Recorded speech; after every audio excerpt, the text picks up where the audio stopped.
إنا لله وإنا إليه راجعون. كل نفس ذائقة الموت ولا تدري نفس بأي أرض تموت. halkan waxaan tacsi tiirayaan uga dirayaa aabihii Somaliland waa marxuumka maanta inaga wada hooseeya Xaaji Cabdikariin Xuseen Yuusuf Xaaji Cabdi Waraabe. ilaahay ha u naxariisto oo jannatul firdaws ilaha ka waraabiyo.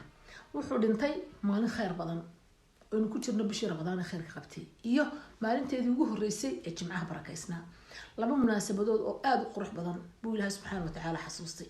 hadaladiisa quruxda badnaa waxaan ka xasuustaa marxuumka ilaahay jannada firdaws ilaha ka waraabiyo. weligay xaraan maan cunin iyo weligay dawlad kuma noqon mucaarad. waa laba eray oo cajiib ah oo aad u qurux badan. ilaahay waxaan ka baryay inuu ilaahay jannatul firdaws ilaha geliyo. ilaahay samri iimaanaha ka sii dhamaan intii jecelayd intii qaraabada iyo ahl iyo caruur dhalayba. inna lillahi wa inna ilayhi raaji'un. ilaahay ha u naxariisto jannatul firdaws ilaha geliyo. aamin ya rabbil alamin. aamin ya rabbil